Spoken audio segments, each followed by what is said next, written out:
Vítam vás pri dnešnom videu, no a v dnešnom videu vám poviem moje pocity z mesta Piešťan. Keď chceš ďalšie takéto videá, prosím ťa daj like, daj follow, hlavne ma podpor a ideme si povedať dneska názor na Piešťan, aké má to pocity, ako to vyzeralo dávno. OK, ideme na to, takže prosím vás, ja som došiel, ako keby vstúpil do Piešťan normálne cez ako slušný občan tam ako keby. A prosím vás, po 10 rokoch tu som zmagrený z tejto križovatky.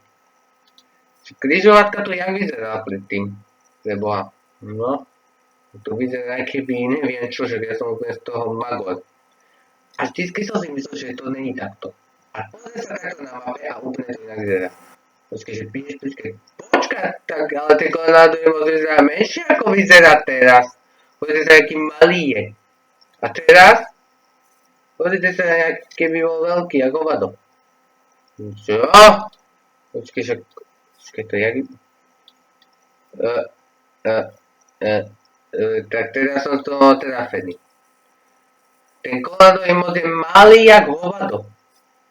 Takýto malý si, ja neviem aj to je vláčik. To ľudia sú v ňom. Tak ten koladový most je jaký? Ja mám pocit, aký by bol malý tento most. Tak pozriem sa na ňo z realite a sa mi dá veľký, ale pozriem si ho na mape, tak je malý, aký by neviem čo. Úplne, že malý, aha, aký malý je. Alebo jak to vyzeralo predtým? Tým vyzeralo len takto, aký by to bolo mozone z 20. storočia, poviem pravdu. Ako nie všetky tomu, ale 20. storočia má most. Ale Piešťany sú kúpené miesto, to je zase dobrá vec. A teraz sa prehodíme na Kolorádový most. No, ako tú fotku som nechcel som ísť na fotku, ale ideme sem. Tak to vyzerá ešte dobre. Napríklad tam napríklad tu sa chodí liečiť, tam je prespravené čo tam máme tú palicu. Presne takto majú vyzerať Piešťany, že z tohto proste každý má dobrý dojem a tento Colorádový most je proste dobrý, že sa prejdeš po si rieku, bách,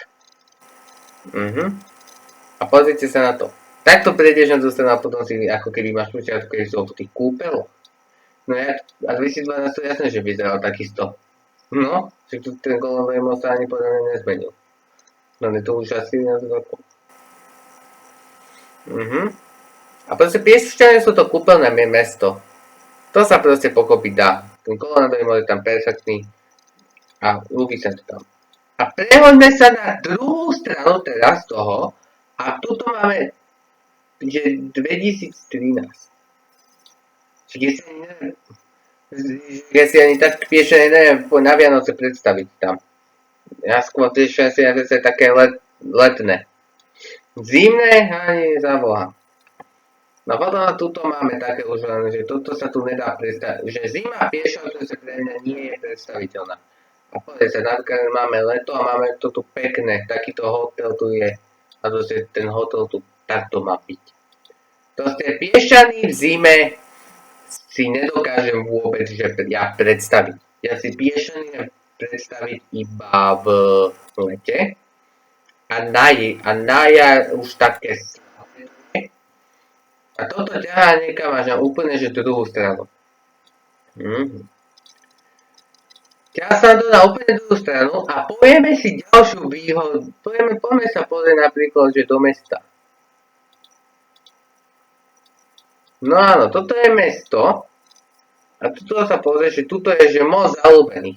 A najväčšia sranda je to, že keď tam hodíš zámok do tohto mostíka, tak máš toho výhodu. Hodíš tam zámok a máš. Zasnúbené sú. Toto je pocit, aký by toto bol hotel. A vyzerá to, jak keby hotel. Tam sa môžeš ubytovať, zase na druhej strane. Ubytuješ sa tam a môžeš potom tam čilovať. Na tej izbe, takedy večer. A áno, že takto pekne to tam máš. Čiže toto je dobrá výhoda. Má tu hotel. A poďme sa pozrieť, že ďalej.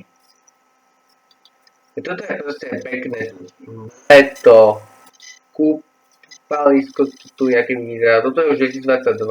Leto Piešťan je super. Do Piešťan proste v lete, to je topka. Keď tam ideš v lete, tak to máš tip top.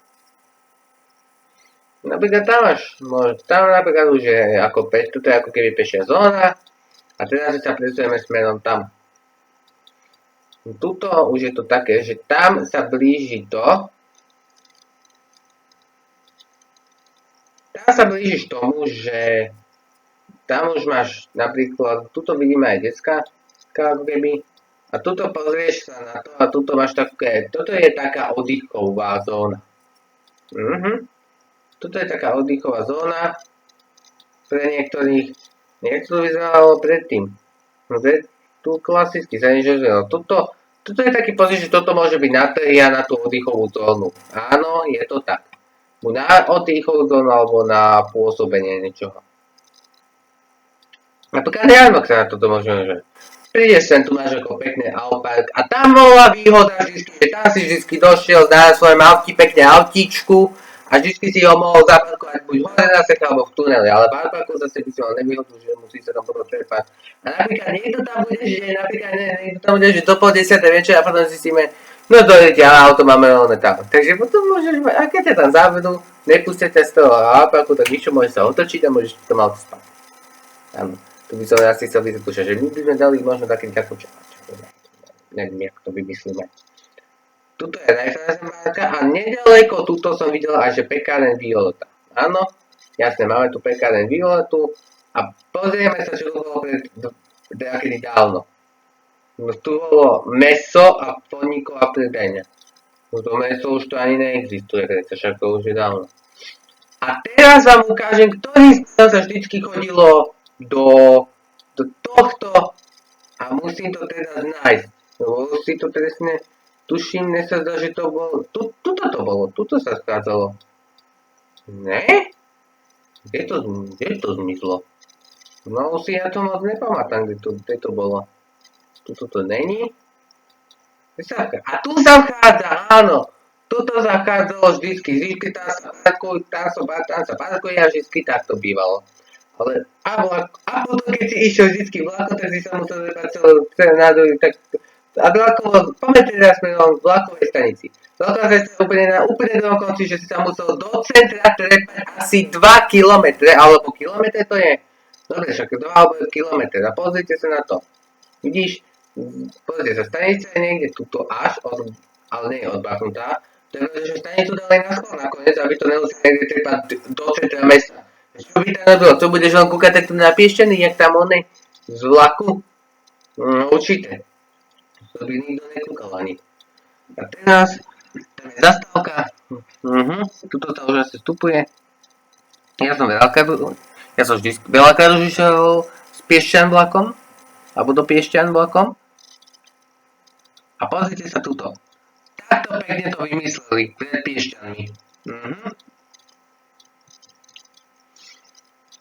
A tuto ešte rekonštrukcia a jak tu vyzeralo predtým. Pozrite sa, samé auta všetky sú zaparkované, sú typos, tam Piešťany, tam klasicky zastávka sa ani nezmienila, Piešťanská. No a asi sme skoro prešli všetko a keď chceš ďalšie takéto videá, tak daj mi like na toto video, hlavne mi daj follow a hlavne ma prosím ťa podpor. Zatiaľ čus.